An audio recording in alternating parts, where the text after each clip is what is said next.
Hey everybody. Was talking to some of my newbie friends earlier today, and they both suggested that I do videos on modules. And what I mean by that is videos that would explain, like for instance, hull and armor, which this video is obviously about. You can probably tell by the title by now. It's going to go over in general all of the modules. I'll go over pretty much all of these modules. I might jump around a bit, and I'm going to explain what they do. I'm going to explain some of the cool things about them and how they can maybe be kind of used or might not, depending how far deep I want to go into it. But I'm also going to do videos on shields, on propulsion, on fleet assistance modules, engineering, electronics and sensor upgrades, electronic warfare, harvest equipment if you really want it, scanning equipment if you really want it, smart bombs. I'm not going to do smart bombs. I will do turrets and bays, and I probably will do drone upgrades. I might do civilian just for the fun of it, just for the lols. But yeah, so I'm just going to go over all of these in some sort of random order that makes sense in my head. Probably shields after this, then turrets, then something else. But for now, let's focus on armor. So, when you're armor tanking, probably a lot of you noobs are going to be looking at a bunch of different stuff. You're probably going to want to put both shields and armor on your tank, on your ships for the maximum amount of tank, and that kind of makes sense if you think about it very shortly, but at the same time it really doesn't. And I say that because let's say you are an MR pilot, and let's say you're flying a Punisher. That gets a bonus to your armor resistances. Nothing about shields. It has naturally weak shields, so why bother with shields? So now that we've established that you shouldn't do dual tanks unless you are using it for bait and you want people to shoot you, you should only put on one type of tank. So for armor, no matter what, pretty much no matter whatever tank you're going to do, especially in PvP, you're going to want to have a damage control. It utilizes a combination of containment field emitters and redundancy systems to prevent critical system damage. That was a bunch of mumble jumble. The next line is what matters. Grants a bonus to resistance for shield, armor, and hull. Only one damage control can be activated at any given time. I think it's not just activated. I think you can only put one on a ship, period. But I might be wrong. Okay, so let's look at this. Damage control 1, you need hull upgrades to level 1 to use it. Fitting takes 25 CPU and 1 power grid. And it is an active module, but it may as well not be, or not even be a concern for you, because it has a 30-second cycle, and it only takes 1 gigajoule of your capacitor per cycle. That's pitifully small, but at the same time fantastically small. So what this does is it gives you across the board 10% more armor resistance, 7.5% more shield resistance, and it's the only module in the game that gives you hull resistance, and that's 50%. If you look at the Tech 2 variant, it does 60% on the hull, 12.5% on the shields, and 15% on the armor. And prerequisites is hull upgrades level 4. Hull upgrades level 4 is a very good thing to get. If you haven't got it already, get it before you're like 3 weeks old, then you should be good. That's kind of like a gateway to getting your Tech 2 tank. If you can get hull upgrades 5, then you can do everything except your armor repair to level 5, or in Tech 2. Okay, so we've looked at that. Fitting 30 CPU, same power grid, so it's a little bit more CPU, but it's worth it. Okay, so now that we're here, I'm going to cover meta levels, just to clarify this again. I probably already covered this, but just to clarify. Meta levels. If you go into variations, you can see Tech 1, Tech 2, storyline, and then this isn't a good one because there's no faction or whatever, but if you look at the basic Tech 1, it's not going to have a meta level, or it rarely does. If you, however, click on one of the other ones, you go to attributes, and you scroll down to the normally at the bottom, you'll see a meta level. That is a generalization of its rank of how good it is. In my mind, it's probably not the exact definition, but you can kind of use a meta level to get a quick idea of how good that module stacks up to other variants. Typically speaking, meta level 4, which in this case is the internal force field array, which is still damage control, it just doesn't say damage control. That's the level meta 4, right? Yeah. So this thing gives you 58% on your hull, 11.5% on your damage resistance, and your 14% on your armor. So it's not quite Tech 2, but it's still pretty good. These things are going to be a bit pricey though, since they are that much better. They're like 5 mil each, so I mean, if you're new, you're not going to want to get this. Damage control 1's going to be fine. But the thing is that with different meta levels, they take up different fitting requirements. They take all the same skills as a Tech 1, as long as they're all equally Tech 1, but their fitting is going to be a little bit different. Like this one only takes 17 power grid. That's really nice. That makes a huge difference when you're trying to fit a ship. So, now that we covered that, there's your Tech level. You can just kind of glance at that quickly. Now, meta level 5 is always going to be the Tech 2 variant, or as far as I know. So you can kind of get an idea of how it stacks up at that point on that scale. And then it goes up to like meta 14 or 15 or 16 or something like that. I think it's 14 is the max. Might be 13. I don't know. It's one of those numbers. And those are like storyline, faction modules, Dead Space modules. And it kind of gets better in that order too. So with that said, I mentioned armor repairs. Let's go to armor repairs. Armor repair systems, let's just go to medium. Okay, there are two different types of armor repairs in this category, and it doesn't show up at first until you read. Medium ancillary armor repair is the special one. It is a normal armor repair in the respect of how it does work, but also how it doesn't work is also the reason it's not a normal armor repair. What it does is it uses things called nanite paste. It's usually used to repair overheated modules, which I'll explain in a second. But what it does is it doesn't require a capacitor to run while it has the nanite paste in it. It's like loading a gun, except it's not a gun, it's paste on a repair. Shields have their variation of this, but I'll go over that in the shields video.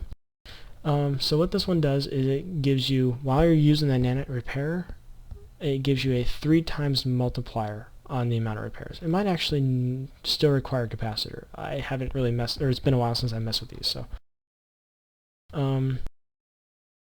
Activation time is the same as the base number for all repairs. As far as I know, it's all 12, but that's the number that counts right there. It's really good for PvP because suddenly this thing is a beast mode of a repair. Especially you get 2 of them on your ship at the same time, you're repairing yourself for a good while. The thing is though, I don't know if you noticed in the description, can use nanite repair paste as fuel. Can, doesn't have to, but normally you would if you're going to have it. Here's the catch-22. Reload time is 60 seconds. So once you run out of that repair paste, you got to wait 60 seconds for it to reload. So if you can survive that 60 seconds with it not working, or without running that ancillary armor rep, then you're probably in a good position to win the fight. You don't really want to use these in PvE because nanite repair paste is very, very expensive for what it is, and these are not the most efficient armor repairs. So let's go to the medium armor rep 1, and I'll explain overheating to you, also known as overloading. People say both.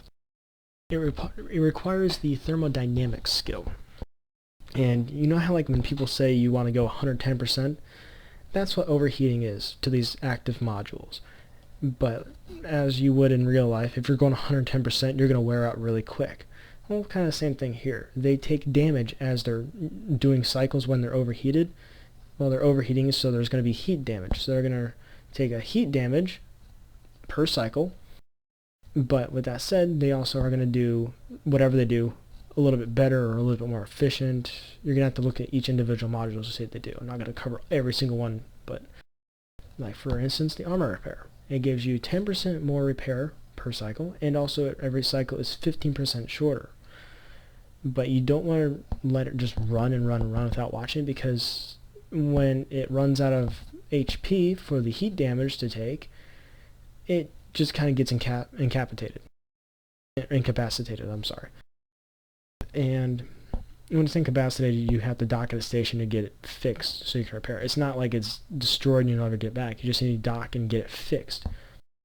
Now, those repair pastes that I mentioned earlier, you can use those to repair your heat damage as long as your module is not burned out. So really good in PvP. You don't want to do that in PvE too much though, because you're gonna just burn your stuff out, or it's just not worth the repairing. So armor repairs. The fitting is kind of punchy on the power grid, but it's kind of a vital part of your tank, and especially in armor tanks, they're very power grid intensive. Prerequisites for this is the basic one. So armor repair system 1. The armor repair system skill gives you 5% reduction on repair system's duration per level, which sounds good. It means you're going to get your reps a little bit faster, but it also means that your cap requirement is going to come sooner. So just keep that in mind. So, armor repaired per cycle. This is 240 per 12 seconds. Okay, so variations. Let's go to the Tech 2. Remember I said that was like the Meta 5. Fitting requirements, a little bit more. Activation costs, same. It does a lot more armor repair though. So 320 versus 240. Big difference. It's 80 HP per cycle. So now, remember I said faction, storyline, and all that stuff? Let's look at the faction one. Navy. 360 per cycle. But here's the catch. It requires 180 capacitor gigajoules per cycle. So a little bit more cap drain, but performs better. Then you get to Dead Space. These, like, faction's expensive, like 60 mil or something like that for a repair. You get these are really expensive. Like, I think I was looking at the C, B, and A types. Well, they're all C, B, and A types, but this one was like 200 mil. This one, or maybe it was 100. It was one of those two. This one is like 300, and this one's like 400 million ISK just for their armor repair. But let's look at the A-type does, and you'll understand why. 180 per cycle, so same thing as the faction one we just looked at, but meta 13, and it does 468 HP per rep cycle. Base. That's not including ship bonuses or whatever. So it makes the difference. So now that you kind of get an idea of, you know, how meta level, faction, Dead Space, all that stuff works, we can just kind of blitz through the rest of this. Armor plates, well, they're armor plates. 50, 100, and 200 millimeter sizes are for frigates, destroyers, and the 200s can be used on a cruiser if you need the space. Cruiser sizes are typically kind of starting in 200, definitely 400. That's cruiser and battle cruiser, by the way. And they sometimes go up to 800. There's a few fittings out there where you can fit a 1600, but those are special cases, and they're designed for a very specific purpose. 800 and 1600s are used in battleships. 1600s typically, 800s can work to fill a hole. These are not active, so there's no cap or anything, but they give you an raw armor HP, but they also give you more mass. More mass is going to make you go slower and a little bit less agile. While on the topic of raw HP, layered and energized layered, these both give you a percentage of armor per item.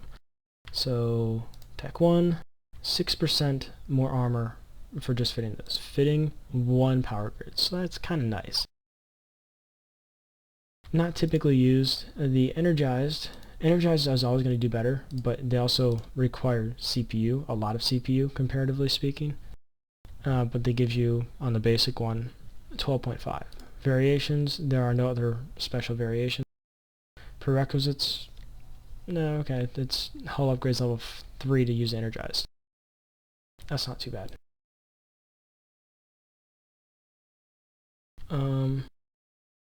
Let's go to resistance plating. Okay, resistance plating, there is the generic one, which is a lot like what the damage control does, and there's each also specific. I'll go into one specific and then this. Or the non-specific, then specific. Okay, hull upgrades one to use these, 8% per each resistance on your armor only. However, fitting, no CPU, just one power grid. Variations, you don't really need to go into variations for these typically. Oh, officers, they're better than Dead Space typically, but they're also stupidly expensive, and they're typically only used on like capital ships. So don't go buy yourself a officer module and put it on your frigate because you have the money. Don't. You're just gonna get laughed at by like half the EVE community. Now, with that said, I said I go to the specific. Remember how that one did, I think it was 8%? This one does 20% because it's specific. So when we go to energized adaptive plating, you'll see that it does 15%, which is quite nice, which is the same as the Tech 2 damage control, but it doesn't do all the other stuff. But you can stack these. And I'll go over stacking in just a second. And you go into the, oops, not that. Okay, there we go. And again, this is better than the non-specific one. Okay, so penalties. Penalty. Using more than one type of this module or similar modules that affect the same attribute on the ship will be penalized. That doesn't mean you can't stack them. If you can't stack it, it'll say you can't stack it. But this is just a penalty, and I'll show you that penalty. Okay, in the green right here. So, first module, obviously, as advertised, 100% effective. Second module, if it stacks, you put it on your ship, it's going to only do 87% of what it's advertised to do in the attributes, just to clarify. Third module, only about half as effective, and that's typically where people will stop with stacking, because after that you get to the fourth module, it's only 28% effective, and it just keeps going and going and going. I didn't bother ever even going past that. And it's not really worth paying full price for a module when you're only going to get 28% of what's advertised from it. So you don't really want to do that unless you desperately need, like, I don't know, speed or whatever. So I hope that was kind of clear. It made sense to me, but then again, I understand it. Let's see. Okay, so we went over the passive platings, so let's go over the active platings. There is no generic, actually there is, but I'll go over that in a second. It's kind of a special case. But these are all specific hardeners, and they're all active. Again, this is the basic Tech 1 variant. 50% damage resistance. However, duration time is 20 seconds, and activation cost is 30 gigajoules. So it's a little bit of a drain on your capacitor, but it's not going to break it. Well, it might if you're really slim, but I mean, it's not going to be the biggest draw on your ship. Your guns and your armor repair and your afterburner are all going to cause more. Again, heat damage, fitting, 33 and 1. Prerequisites, again, level 3, same as the energized platings. These are very worth getting, especially for missions. You can swap these out for whatever mission you're expecting to get and kind of maximize your resistance potential. And then we have reactive armor hardeners. These are a very, very cool module. Right now you can only fit one at a time, much like the damage control, but it's kind of like having a really awesome damage control. So it has a 10-second cycle, and it requires 42 gigajoules per cycle. So it's kind of heavy on your cap. Fitting, 24 and 1, that's not too bad. Prerequisites, hull upgrades 3, so that's kind of on par with everything else. There's no other variations, there's just this one. Now, how it works is, okay, this probably is a better way to explain it than me just telling you 15 minutes long about how it works. This module spreads 60% resistance over the 4 damage types, starting at 15% in each. So you first turn it on, it's going to give you 15% resistances across the board. Now, let's say you start taking purely explosive damage. For whatever reason, you're in PvP or PvE, whatever. And what it's going to do is, over time, as you keep getting hit over and over and over, it's going to lower the stats on the rest of them, the other three, and it's going to devote all of the resistance to your explosive to a point where it's all 60% towards your explosive. Now, if you're getting shot by Blood Raiders or Sancho, they're going to be doing EM and thermal damage. So what it's going to do is take away from explosive and kinetic, and then give you, equally balanced between EM and thermal, or whatever the ratio is. I think it's going to be like 45%, or it's going to be like 40% EM and like 20% thermal probably, or something. I don't know, I'm spitballing there, but you get the idea. But you're not going to have any kinetic or explosive damage resistance, and if you start taking that damage, it's going to take some time for it to adapt. So just kind of keep that in mind, but it's a very, very good module. Okay, so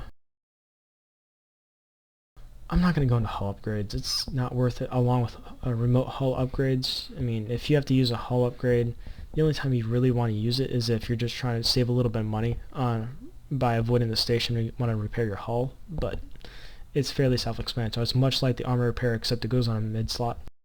However, remote armor repair systems. Again, let's go to medium, and the basic, right there. Okay, so it gives you 160 armor repaired per cycle, so it's significantly less, but it also gives you 118 gigajoules per cycle, so again less. Duration time is 5 seconds, so that's a lot less. It's going to be cycling a lot faster, but these can only give repairs to other ships. So this is a very cool module if you know how to use it right. Fitting goes on a high slot and takes 20 CPU and then 120 power grid, much like the normal armor repairs. Prerequisites, repair systems 2, mechanics level 3, and remote armor repair systems 2 for the medium size. I think it's level 1 for small, level 3 for large. Again, variations. There's nothing else too special about it. Okay, now here's the part that will kind of throw off a lot of people. Hull upgrades. You got reinforced bulkheads, which is for all you uber awesome guys who have more balls than I do and can hull tank your ship. That's basically the only way to increase your hull amount. You got nanofiber inertial structures, which are very cool. They can get kind of buried if you don't know what to look for, but they give you a inertia modifier, makes you more agile, gives you more speed at the cost of your structure HP, which if you're in structure you're already probably screwed, so don't worry about it too much. It's really good for shield ships because it takes a low slot and shields take a mid slot. However, for armor ships, your armor ships are already probably going to be kind of slow, so there's no point in putting this on and sacrificing one low slot where you could put more tank. And then you got cargo expanders, which seems like they really just don't belong here, but they're here, so whatever. And they are exactly how they sound. They expand your cargo hold at the cost of your maximum velocity. So for instance, let's find the tech one. There we go. So it slows you down by 15% on a tech 1 module. It takes away 25% of your structure HP. Again, whoop-de-doo, that doesn't really matter in my opinion. But it also gives you 17.5% more capacitor, or I'm sorry, more cargo capacity. So this is a really good module for your industrial ships, your salvaging ships, whatever you need to haul a lot of stuff in. Not normally like frigates, I would say, because frigates aren't really used unless like that's your only ship. But this is good for really good for industrial ships and other large hauling ships. And what's really cool is they don't have a stacking penalty. So you can stack like 5 of these things on there, and at level 2 gives you 27.5% more capacity. So I mean, you stack 4 of these things on there, you're already doubling your cargo hold size. So that's kind of cool. I think that's about it for armor. As I said, I'll be covering pretty much everything else you see in the ship equipment category here, except civilian modules, smart bombs, and there's some others I don't know if I'm going to go over, but some ones that kind of interest you more, like engineering equipment, electronic warfare, propulsion, turrets, shields, that kind of stuff I'll go over. So just keep an eye out for those videos. I hope this video wasn't too long. I hope it did help you a little bit, and I hope it didn't really jump around too much. I try to do things in kind of an order that made sense as far as how it progressed. But I really hope this helps some of you guys understand what's out there. If I screwed up on some of my information and maybe I got something wrong, join my chat channel here, EEPonEVE. Just looking at it right there, type it out. You just click this little bubble right here, open chat window. You type it out. Since I'm already on it, I'm already in there, but it'll open up this chat window for you. And then you'll see this. It'll show you some information, and then it'll tell you my latest upload. And then that's a YouTube link. Open that up. It won't play because it's in game, but you can just copy the URL and go. So I think that's about it. Again, I hope this helped. I'm kind of excited to get back into this and find something useful to kind of present to you guys. So I hope to see you soon. Jump on the channel and let me know if you liked it. If you didn't like it, jump on the channel and let me know what I can do to improve. And see ya.